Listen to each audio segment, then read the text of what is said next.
I laugh every time because Zoom lady is just so intrusive. It just, it's incredible.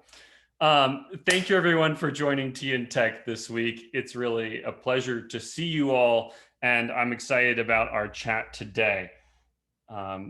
If you don't mind, let's start with quick introductions.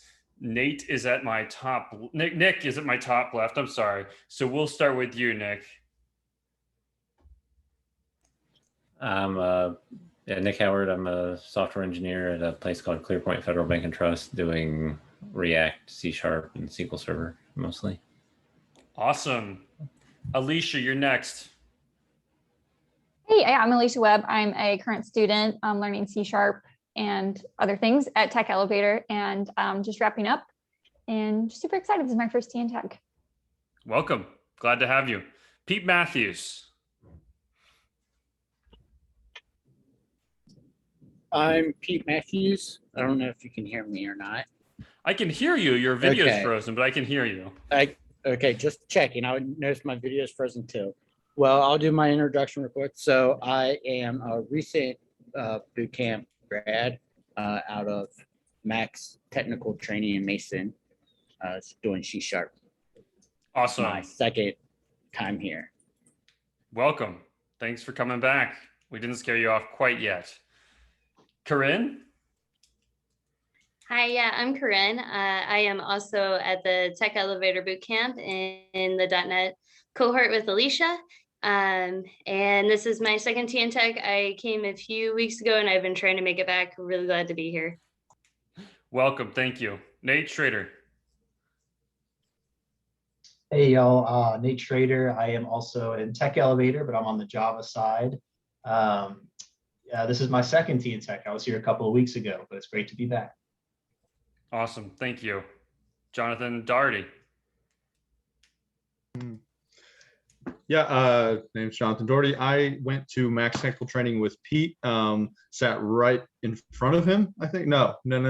So like diagonal. The guy's an absolute wizard with JavaScript, but nice. We did learn .NET together, and since the boot camp, just doing the job hunting thing, working on some projects here and there, trying to keep my sanity. That's great. Super important. Paul Vigor, or how do you pronounce the last name, Paul? Vigar. Vigar, thank you. Yep.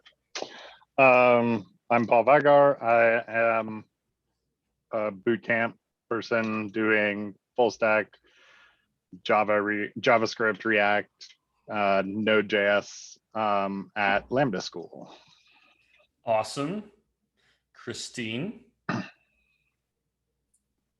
I'm Christine Theobald. I don't know how many Tea and Techs have I been to. I feel like I lost count. So I was definitely yeah, I definitely was quite a regular, especially when I first started. Then haven't been here, spottier attendance lately, but that's okay. But yeah, I love it. So I am an IT infrastructure engineer at Kroger. I work on the enterprise monitoring team there. So, and I've been there now about 4 months. So I made a career change from teaching into IT. So that's it. Thank you, Christine. Randy? Howdy, my name is Randy. Okay, so this is my 1 year Tech Elevator graduation anniversary coming up. So all y'all Tech Elevator folks, thank you. That's you're reminding me about how awesome of a program that is. I'm really proud of all of you. And I think I'm really excited to see your all showcases. Other than that, I work at Kroger with Michael. I do a lot of front end React stuff, and that's about it. Thank you, Randy. Tehran, aka Fox. Whoa, dude, still muted. It's the hardware mute and the software mute. I know. You get yourself every time. This happens like 5 times a day. But hello, beautiful people. My name is Tehran Foxworth. I also go by Fox. I'm a developer advocate at a data engineering company called Maraxa. And I'm out here trying to get my mustache like Randy's. However, congratulations to all of you in Tech Elevator. That's freaking amazing. And I am so excited to meet you all and anything that I can do to help you along your journey. And Max, we got some Max in here too, and I want to give respect to that as well. And Oh, Lambda, yeah. all the boot campers, Oh, yeah, really. all the boot Like, campers. yeah. That's a, I don't even know if I would have it in me. I commend you so much. Thanks, Teron. Sarah? Hello. I'm Sarah. I'm not anything at the moment. I'm unemployed for 5 weeks. But in 5 weeks, I will be a software engineer again at a company called 18F, which is a part of the GSA of the federal government. Cool. And let's see, what else? You're probably more know me for my 2 giant cats, which are sleeping in the bedroom at the moment. Yeah, welcome to my messy apartment I just moved into like a week ago. So love it. And I've Code been to, Thesaurus. what, like 20 TNTechs or something? I don't know. It's been a fair few. A few. Thank you, Sarah. I sticking around. I appreciate it. So awesome. Welcome everyone. So I'd love to talk about, time, stress, and energy management. So there's a lot here, I think. And I've got a few things that I like and that I think have helped me along the way, but I would really like to hear what you all are doing, because I definitely cannot say that I'm doing it particularly well. Yeah, let me know who wants to, anybody want to have something they want to throw out there or questions to start? Who wants to kick us off? Well, I was just saying, I'm also interested to hear of other people's strategies and everything. So, it's definitely a constant thing. I think, just to, always be trying different things. And, obviously sleep is important. Right. So, making sure you're getting sleep. I don't know. That's my only thing I'll throw out there. And then I want to hear everybody else's. I want to throw one thing out. So I saw a tweet. I like Twitter. It's an addiction. It's a problem, but I love it. And there's so many good things as well. And it was talking about how, we talk about time is money, or time is this, extremely limited resource that we have. And it said, there's actually 3 things that we are limited on, and it's time, emotional energy, and give a damn. And it was like, actually the second 2, the last 2 are the most limited compared to time. And I thought that was really insightful. And, not that I didn't know it subconsciously, but to put it out there sometimes just to make you think about it, I think was really powerful. I love that you mentioned emotional energy, because a couple months ago I got this sweatshirt. Dude, you're blurring. I'm struggling there. So I was emotionally exhausted. Gotcha. Yeah, pandemic will do that, right?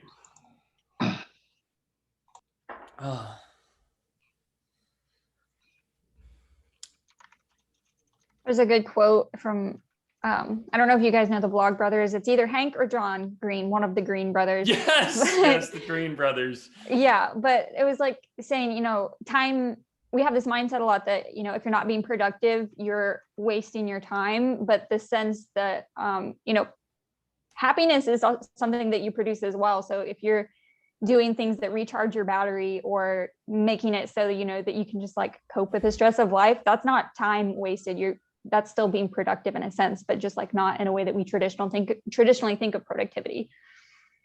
Absolutely. If you run that battery dry continuously, eventually you run that battery dry and there's just nothing left. And if you try to keep pushing it, you're not accomplishing things effectively. You're wearing yourself down. I think for me, a big thing to remember is like life is here, like life is right in front of me. And if I think about the 500 things on my to-do list, like I'm not fully engaging in what I'm presently doing. And that can be a big problem. And like for me, recharging my battery means doing yoga, like 3 or 4 times a day if I need to, and getting enough sleep and making sure I eat vegetables and drink water, like all these like little things that we don't really think about like being important until you're, as Alicia said it the other day, like going through boot camp is like sprinting a marathon. And like, it kind of feels like you really have to remember like your body needs that fuel to keep running. So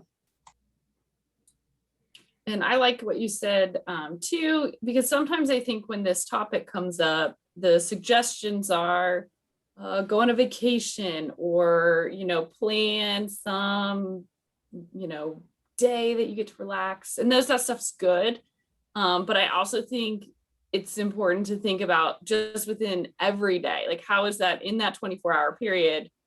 What little things are you doing that keep that motor running, like yoga or drinking water and making sure you're getting sleep versus like, powering through. And then in a month you go on a vacation and you feel great. And then you come back and you're just jumping right back in to that same, like,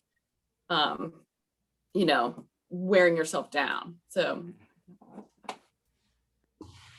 I recently got a puppy.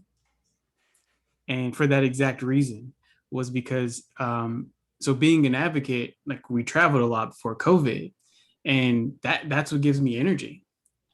Being at conferences and being with people. So then COVID happened and then boom, the world shut down. I never left the house. It affected me terribly. But then I got a puppy and then now I'm forced to leave, to let him out, to feed him, to stop and get that break of water.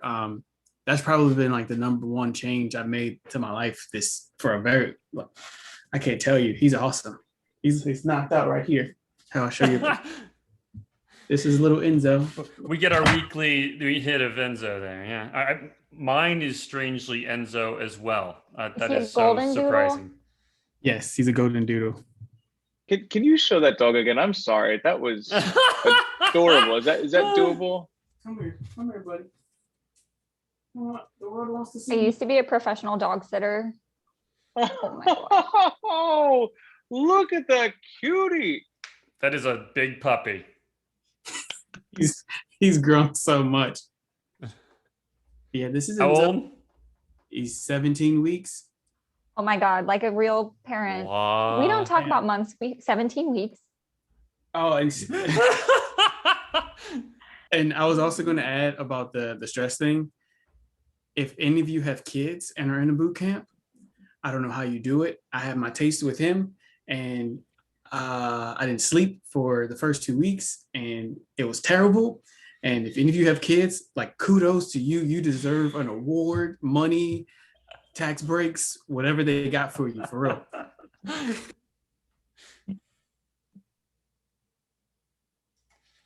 They're so wonderful though, the kids and the pets sometimes. I'm really excited because I am taking PTO next week. So I don't know if we're gonna have Tea and Tech or not. I'm figuring that out right now. But I'm excited. I'm actually, sorry, slightly off topic, but I'm taking like staycation with the kids, and then my daughter and I are to go to Chicago, which I'm just so excited about. So, yeah. I bet you're seeing Hamilton. No, we're gonna do that in Cincinnati when it comes. I got tickets for the Broadway, in Cincinnati or whatever. So I'm excited about that. Yeah. And then I think Danielle bought like 3 sets of tickets for Wicked as well. So there's a ton of chat going on. I'm trying to keep up with it, but the chat is most, I think, of Sarah and I. Okay. Well, Sarah, I'm also glad that you're taking a nice break for yourself. That's good. And Randy, your topic is hitting home real hard for me right now. Okay. We gotcha. wedding stress is big stress. Because it's not just emotional pressure, it's financial pressure. And Yes. the day before our wedding, a pipe burst outside of our house, our main intake, and we had no water. And so while we were on our honeymoon, I was waking up every morning and calling my friend and getting plumbers to come out, and our insurance won't cover it. And it's a whole deal with getting the city involved. We haven't had water now for 6 days. I'm about to leave early here and get to my folks' house. So it is rough. And so finding chi is very difficult for me right now. I think what we've noticed is that Helen and I, my wife, we've spent a lot of time trying to watch patterns. And if I can relate this back to computers a little bit, or data, is humans are bad at recognizing patterns, I feel like. And we need to use that's my opinion on just general big data. We need to use methods and scientific notation of, not notation, but good notes to keep track of patterns so that we can analyze it better. We learned to, I write little journals every day, not for my emotions as much as just noticing patterns. And I think that that's been a great tool, and it helps us know that, hey, these are the things that push us up, and these are the things that bring us down. And when we notice too many of them, we can start to take action on it. That's my 2 cents. Thank you, Randy. Welcome, Saruchi. So the pattern matching, that's super interesting. I do think that's an extremely important skill to develop. It's something I talk about with some of the devs on my team a lot, where you do develop skills of pattern matching, where you can say this looks kind of like this other thing, and therefore maybe it's messed up in this way. I like to say that reading error messages is a skill. It's funny because when I see other devs and then myself, it's like they start zeroing in on one part, and I'm like, look at this part. That's the critical part of the error message right there. And they're like, oh yeah, I get it now. So reading error messages is a skill unto itself. But a couple things. So I feel like we could have we should probably do another whole Tea and Tech about prioritization and setting priorities, because I think that plays a lot into time, stress, and energy management. When you're doing the things that are important to you, I feel like you're going to have more energy for things in general. Yeah, I mean, people always ask me, like, how do you do all the things you do, Michael? And a lot of it is just because I enjoy the things I do. I get so much back out of the things that I do. So Tehran was talking about how, things shut down. He couldn't go to conferences. He couldn't interact with people. And that was bad. And I felt the same way. Like, I created Tea and Tech out of that need for those connections. And it has served me well. Like that and exercise and a couple other things have really brought me through this year and some to where we are today. So sorry, I think I trailed off there. I don't know if I had a point or not, but yeah. Yeah, something Yeah. I can. Oh, sorry. Well, something that as we were going to Max, and I got to work with Greg Dowd quite a bit, and he would say, he would make us actually get up every hour for 10 minutes, because he would say, you don't want to become a coding zombie. And I have kind of even after the boot camp and even in the job hunting process, and when I'm working on whatever I'm working, whether it be a project or a hacker rank or whatever it is, I try my best to continue to do that. You don't want to be, and it helps a ton, especially if you're on a coding challenge or something and you get stuck, you walk away from it for 10 minutes and all of a sudden you're like, oh, That's what it was. So, you know, I totally prioritize that. I would say I take 2 to 5 walks a day, depending, you know, and sometimes they're 5 minutes, sometimes they're 20, you know, and That's awesome. You're getting exercise, but then you're also, and, you know, I don't take my phone. I don't take anything. I'm completely unplugged for that, like 10 minutes, you know, and that's huge during the day for sure. So cool. I would say that one of the benefits from being at home is being able to, you know, move around, at least if you have a laptop. I found myself like moving 5 different spots throughout a day, just like an hour over here working, an hour over here working. That definitely helps mix up the day, and transitioning from where I'm at also helps me transition projects or what I'm working on. So I might be like networking, you know, somewhere, and then actually coding somewhere else, and then I think that's a really good point. I've heard someone say that they have one of the stand-up sit-down desks, and what they would do is every time they were in a meeting, they stand up. It makes them feel more sociable, and then sitting down is when they clock into doing the more coding. But I really like your different rooms and different spaces for different things. That's cool.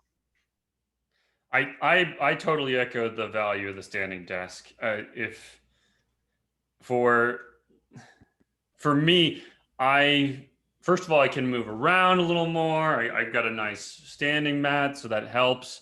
But I do feel much more energetic when I'm standing. I would say I stand 90 to 95% of the day a lot of times.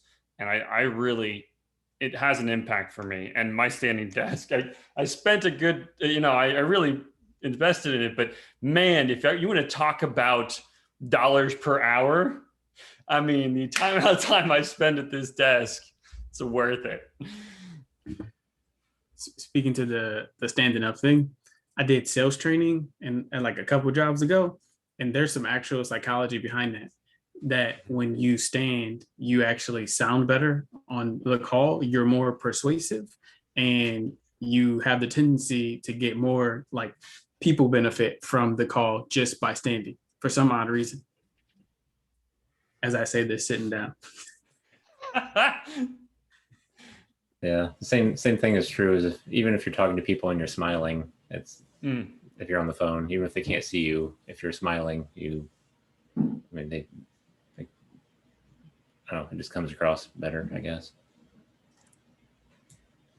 Michael, could you drop the standing desk you have in chat? Oh yeah, absolutely. I got an uplift and I love it. While I'm doing that, Corey, welcome.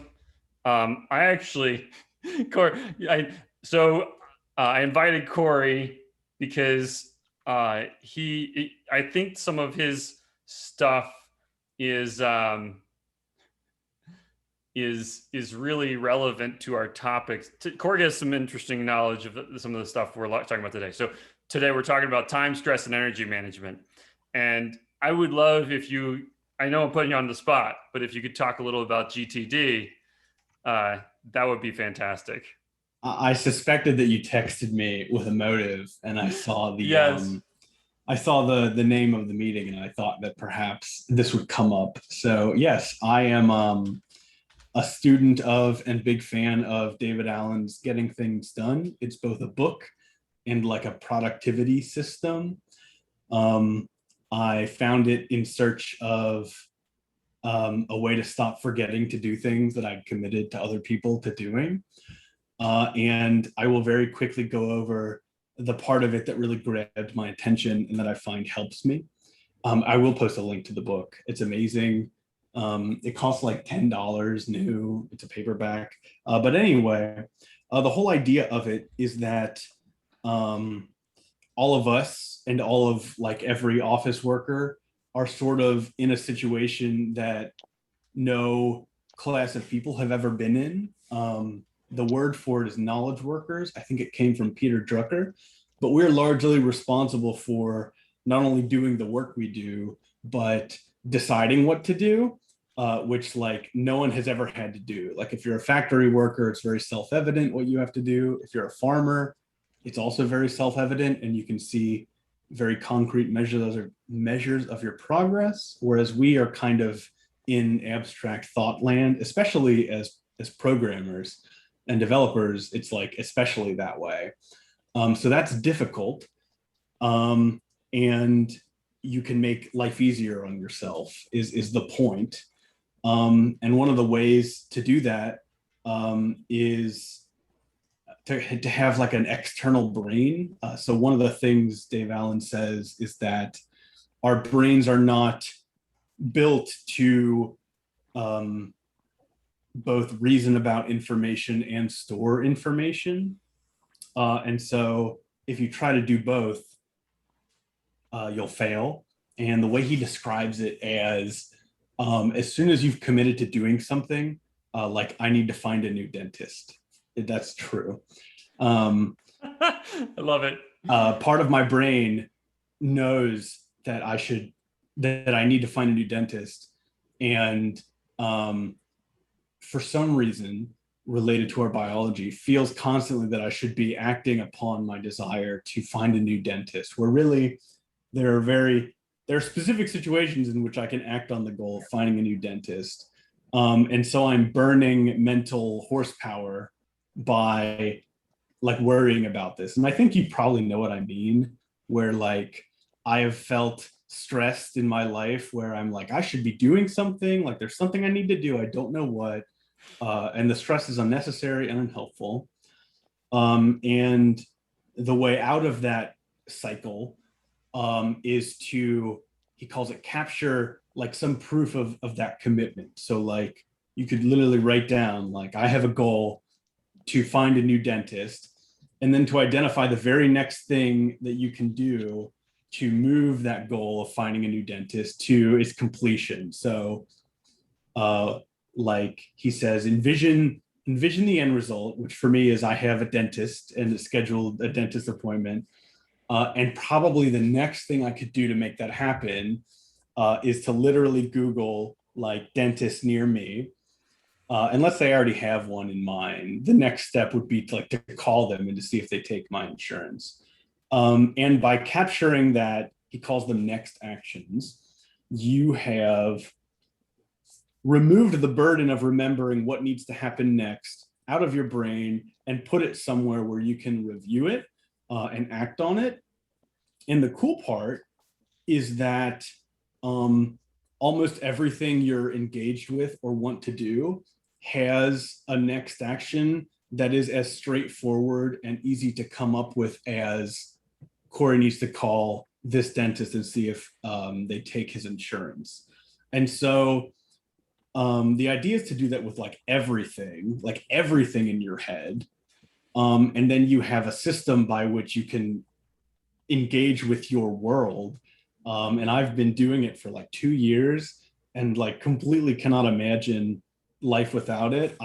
It's funny, this is a voice recorder that I keep in my car to like turn on and speak things into so that I don't like, it bothers me to lose thoughts now when I have whenever I think I should do this, I like compulsively record it. And then later I like decide if I care about it. But that's like a broad getting things done overview. I rambled, it's been a few minutes, but it's something I'm like super excited about. Like there's a podcast that's kind of hit or miss. There's like multiple books. But the first one's really all you need. I'll link it unless someone has already linked it. It's really interesting. And if anyone has questions, I think I know enough that I could answer it. But yeah, that's the system. It's really cool. It's helped me a ton. In fact, I haven't always been a developer, and I guess nobody has, but I don't know that I would have become one if it weren't for like the system by which I was able to organize the things I wanted to do. So now I'm going to mute myself and let the conversation happen. I want to real quick throw into, sorry, Alicia, you looked like you had to say something. Go ahead. Or maybe not, but I'll throw in. Just active listening. Okay. Thank you for that. I have tremendous respect for Corey. And I have found that one of the things that I love about Corey is if almost universally, if he says he's going to do something, it will happen. And I can't say that about a lot of people or even myself. And so I want to be more like Corey in that way.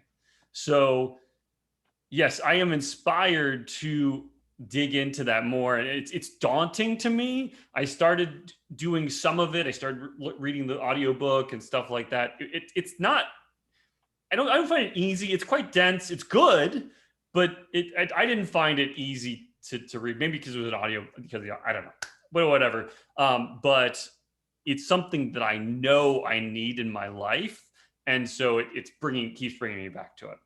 So, yeah. Thank you, Michael. I'm flattered. I have a question for you, Corey. Yes. So I'm not gonna lie. All these productivity systems, I think it's quick. I'm like, they feel like such BS. But hearing you describe that,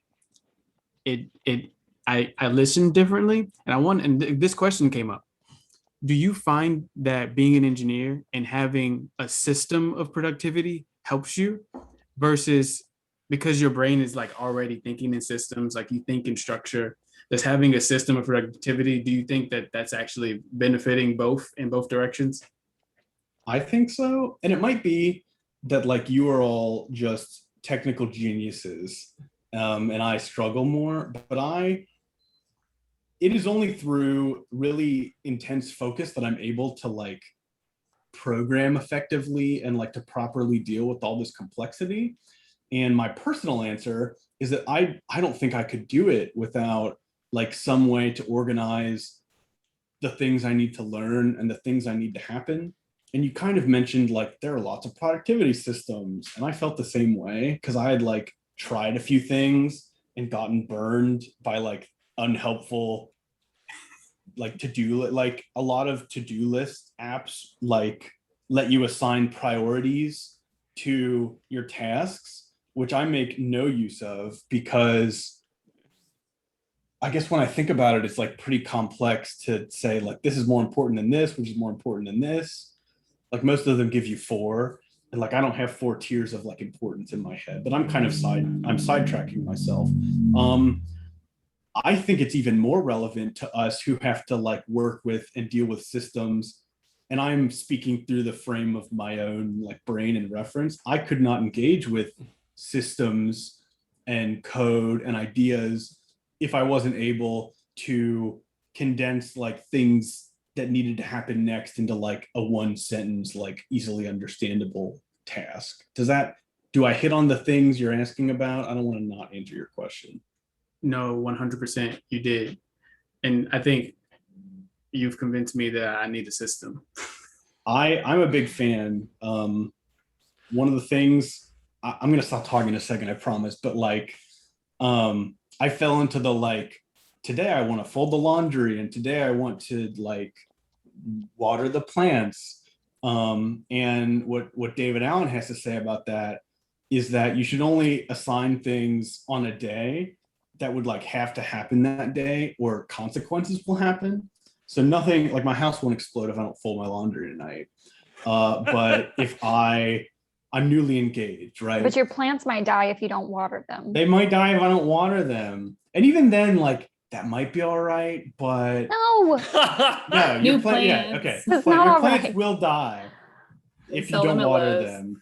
And so, but if they're on the list together, the thing that doesn't really need to happen and the thing that really does, they kind of like blend, and the salience of I must do this thing or death is coming is lost. And so that was like an insight that like clicked a light bulb in my head where I was like, whoa, I put too many things as like do this day when really they're not. Today, right. Yeah, I tend to do that. Like these are the things I need to get done today. Do I actually have to get these things done today? Well, no, because I didn't, and everything's okay, mostly okay. So, right. So that was like a life-changing insight for me right there that I've bestowed upon you all. Yes. Thank you, Corey. Oh, Corey, quick question from my end. Does your device help in prioritizing and reprioritizing the tasks? For example, I'll pick up your example of folding clothes. Okay. I would not prioritize that because it can be pushed tomorrow, but I have to cook today because there is no food at home. So how your device would help me in changing the sequence and reminding me. It helps. First cook food and then fold. Right. Well, so yeah, it does, because I have a list of like date sensitive items, and then I have a list of like not date sensitive items. And like you could go super crazy. Fold laundry is not a thing I usually put like in this system because like I guess it's up to you, but like some things are self-evident to me. Like I'm out of clothes. But like these lists are not, they're mutually exclusive. Like there's date sensitive and not date sensitive. And I will confess that I still struggle with how date sensitive.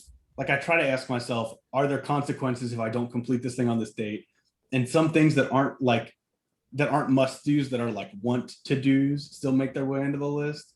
So I'm refining, but I think that's kind of reasonable though. Like sometimes it's okay to do some of the want to do's, you know.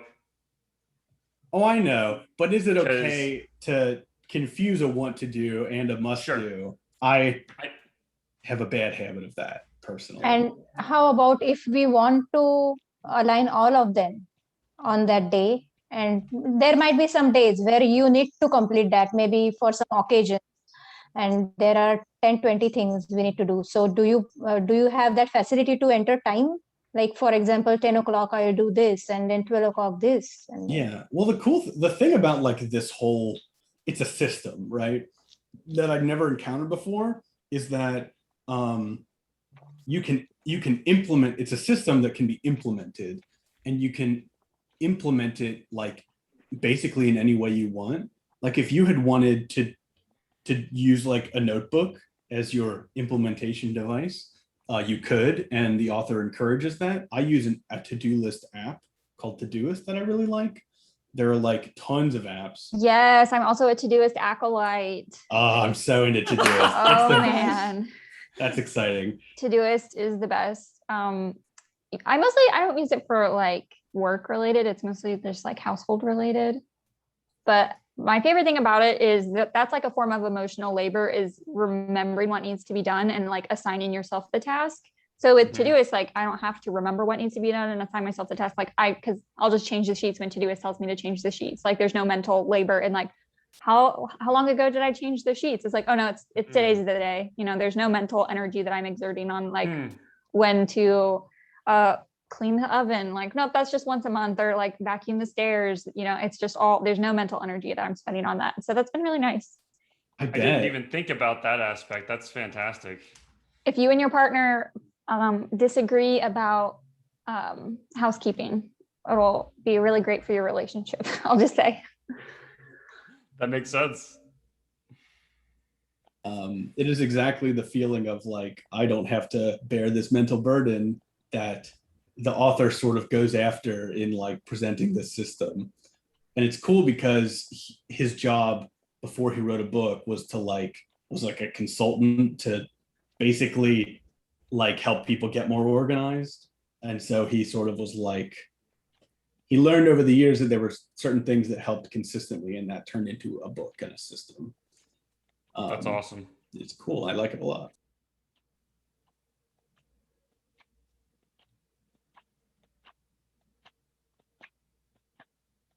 Cool. There's definitely some.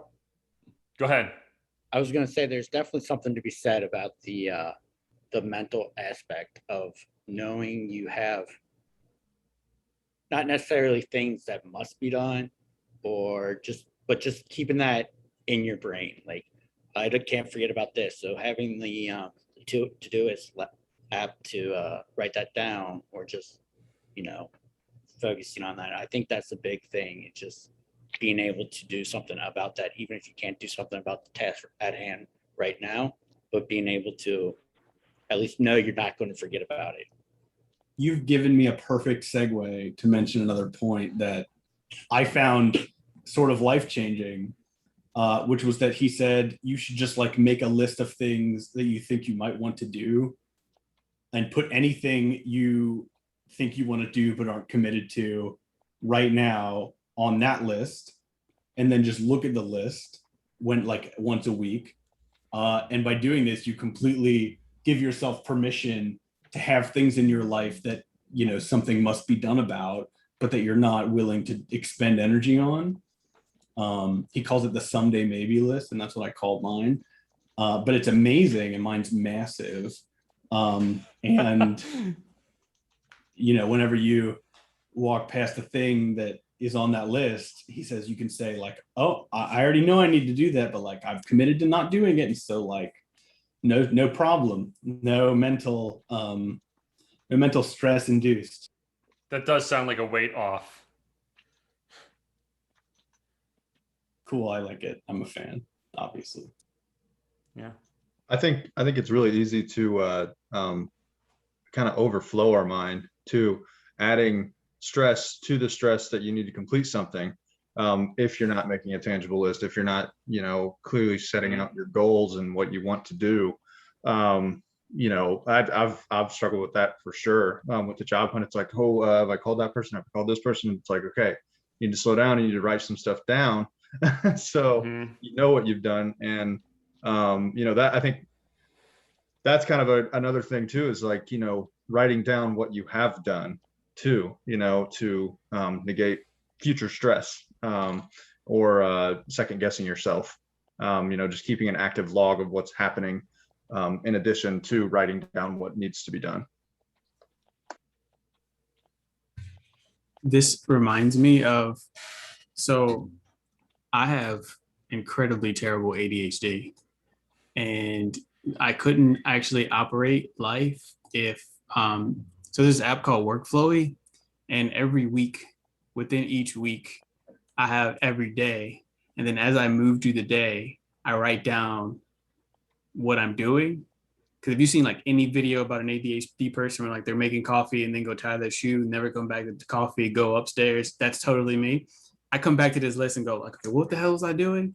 Yeah, but I think combining this with some system that you're talking about, Corey, I'm really looking forward to reading this book. But this is what I do. It might be helpful for other people. Workflow is an awesome tool. It's just a bullet list. They're just like a nested list that you can continuously go.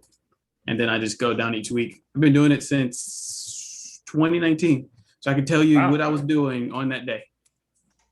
Awesome. It's called Workflowy. Mm-hmm. Are you going to drop the link to that, Teron? I sure can. Awesome. Like another thing I wanted to add, I think part of being in boot camp is getting over the idea that like stress and suffering are like somehow heroic. That like, well, if you're not, pulling your hair out, crying at your keyboard, then you're just not doing it right. You're not hustling hard enough. You're not like getting the grind. And I'm just like, at a certain point, like I don't want to be part of a culture that lionizes that. That like, oh yeah, these self-destructive tendencies are so great and like you should culture those and grow them. No, not really.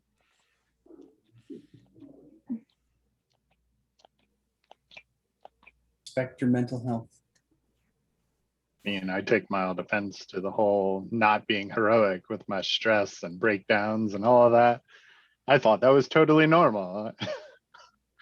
Corporate culture applauds me for that. I think what you're seeing with I don't know how many of you are watching the Olympics, but like with Simone Biles and her pulling out for basically what we're kind of talking about, just mental exhaustion. And what's been incredible, and I think we're kind of steering, hopefully, as humanity, is we're steering towards, hey, that is okay to talk about, that is okay to not be okay, and that was something that's been super, it's awful what Simone's going through, to be at that level that she's at and to literally just get that exhausted to where she just doesn't want to do it. It's really sad, but at the same time, it's really admirable what she did and how it's been handled by basically everyone. There's always going to be the morons on Facebook that, the keyboard warriors. You know, outside of that, it's been really cool to see the reaction, and I hope that, like, I feel like within the workforce that it's slowly becoming a thing as well.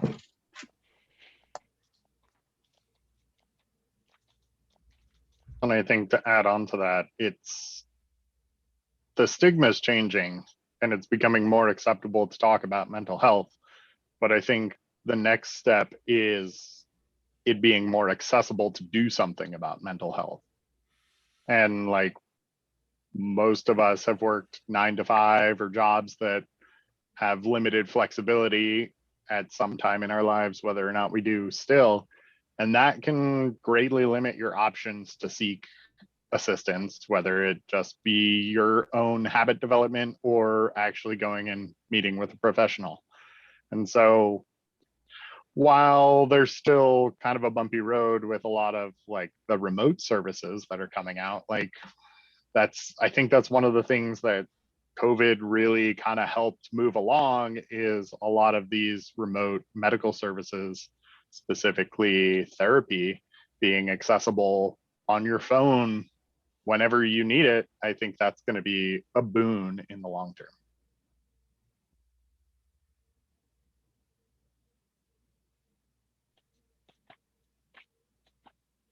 Yeah, one thing I wanted to mention about stress and energy and overall time. Sometimes exercise and some physical activities help reducing stress a lot to greater extent, specifically if you are doing something in a way you love. Even though you don't have much time, if you just spend 15 minutes or 20 minutes doing what you love, that reduces stress to pretty high extent. And helps you bring you back on track if you are going through stress. If not, keep it as a part of your regular schedule. And that's my personal experience. I mean, that is applicable to me. Not sure if it applies to everyone, but exercise plays a vital role in my life. It helps me keeping fit as well as a little bit lighter mood. So that is one thing I wanted to share. Thank you.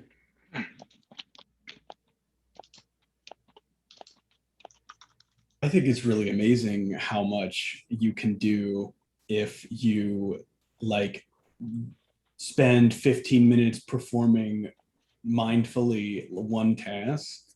I remember when I was learning how to program, some days I would just like set a kitchen timer for 20 minutes and like learn and be reading or whatever. And those little 20-minute blocks, like really, I would accomplish things and learn things in an amount of time that almost felt like too small to do anything in. So just to echo. So Alicia, you mentioned the Pomodoro. I think you're actually practicing the Pomodoro now, Corey. Is that correct? Yeah, it doesn't do to name things that people may or may not understand, but the name for that is called the Pomodoro technique. Pomodoro means tomato in Italian, and it references like kitchen timers that are tomatoes, and you would like turn the heads. But the idea is like 25 minutes of work, 5 minutes of break, or like any long period, like 45 minutes of work and like 10 minutes of break. And then after 4 of them, you take a longer break. I love it. It helps me not get distracted because I think like I can do work for 25 minutes. Like I am not so distractible that I cannot maintain focus on a task for 25 minutes. And so I end up getting a lot done. It's just, I'm a big fan. I keep this little triple timer magneted to my desk to do that very thing. That's awesome. Alicia, do you use Pomodoros as well? There was a time I used it extensively when I was in college for like studying, when you have like a midterm or a final coming up and you just, that you need to spend, 5 hours today studying, and you're not going to get through it if you're not breaking it into chunks. But I've used it sometimes during the boot camp, but not as consistently as I should probably.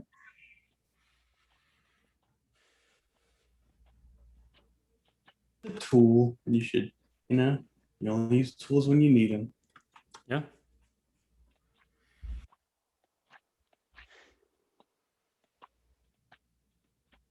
do you feel like trying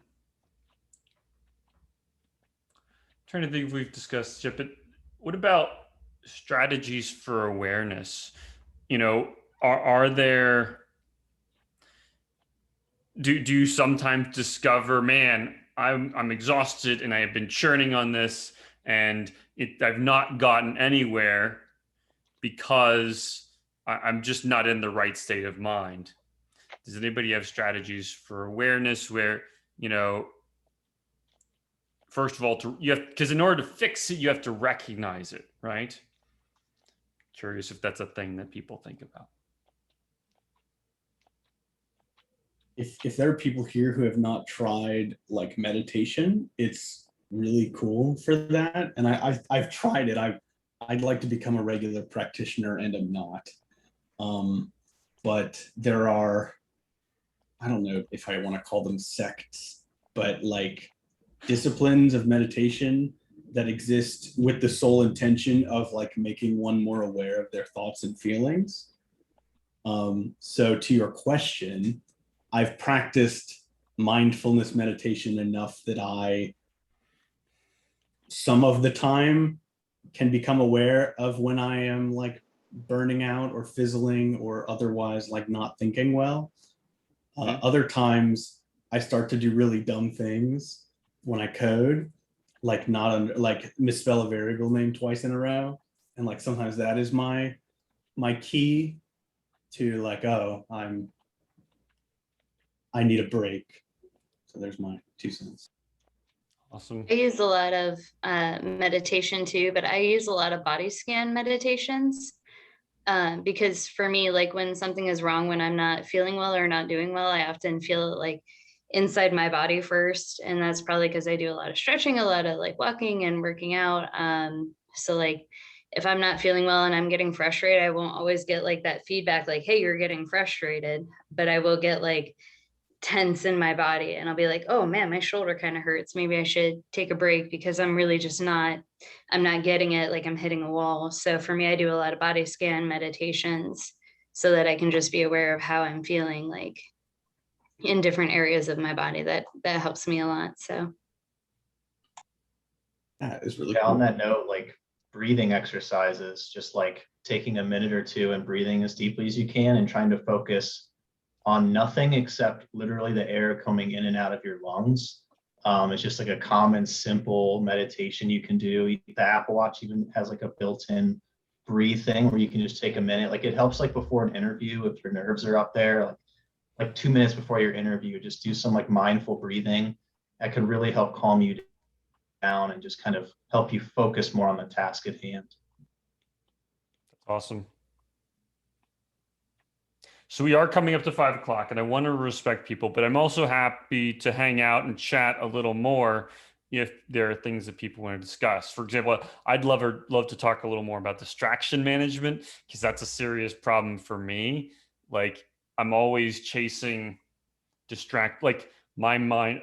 I also have ADHD problem. I don't know, it's typically been classified as a more moderate case, but don't know what you mean by distraction management. By the way, distractions. Oh, yeah. So I don't know. I think that I could use better distraction management strategies. Personally, I don't know if anybody else feels similarly. Thank you, Tehran. I'm going to take off in a second, but yeah, one thing to add for me, to pay attention to your lectures, to focus during homework, my phone cannot be in sight and it can't be in arm's reach. And that's just something I know, like it's kind of scary, right? Because it's like hijacked your brain a little bit because you just like want that little like hit of, endorphins or whatever. So it just like, if it's not even on my desk, I can't reach it. It's even just across the room. Like that's just like the boundary that I need to set with myself, because otherwise like I'll just find like, how did that get in my hand? I don't remember picking it up and opening Instagram or Twitter or whatever. So yeah, out of sight, out of mind. Make it easier for myself to say no. I feel so in one way I think I've got part of that where I think that it is extremely unhealthy to keep your phone by your bed as a general rule. So I recommend to everyone that they charge their phone at night in a different room of the house. And because, I find that if I don't do that, for instance, in the scenarios where I'm on call, for example, and I need to know if I'm getting paged or something like that, then what happens is either I'm reaching for my phone at night or I'm reaching for my phone first thing in the morning. And that's not how I want to end my day or start my morning. That's not healthy. And so for years now, I've made the strategy that's always charging in a different room at night, but I may have to implement that during the day as well, so that I have to, if I actually do need to use it, I have to go get it. So I might have to check out your thing, Corey. You said leech block. It's just your usual, like, you can't be on this website. There are a bunch of them. And it's really easy to turn off. So what I started doing is it'll say like, okay, like you can go on Facebook, just like stare at the screen for 60 seconds. And if you like change your tabs, it knows, and it's like 60 more. And 60 seconds is a really long time. Yeah. And so it feels even sillier to like turn off the extension when the alternative is waiting 60 seconds. And it's been amazing. So free. That like harkens back to my childhood of having dial-up. Right. Yes.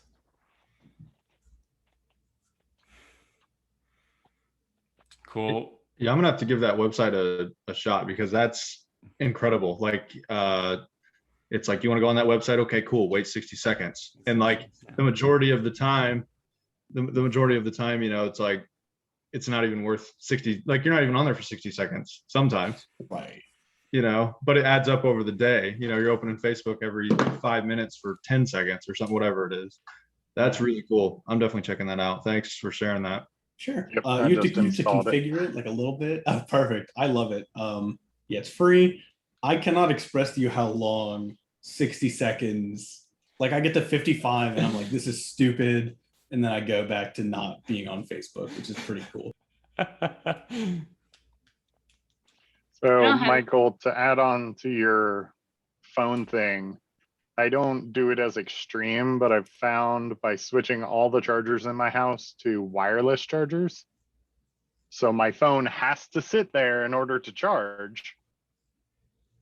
I can't actively do stuff because it's awkward to hold a wireless charger to the back of your phone while it's charging. And I find I put those kind of like, there's one down on the piano in the living room, and it's kind of away from everything else. And like, I have them on my desk. I do keep my phone on my bedside table, but it's there. Like, I can't sit there. I don't know if anyone else has this problem, but my phone's usually close to dead at the end of the night. So like, I can't sit there doing stuff on my phone because it will literally die. So it has to sit over there, and it deters me from doing that stuff. Thank you for sharing that, Paul. This has been a great discussion today, everyone. I really appreciate you all joining in. And I think I love that it's been a lot of different people contributing. And I really appreciate all your attention and giving your time to this discussion.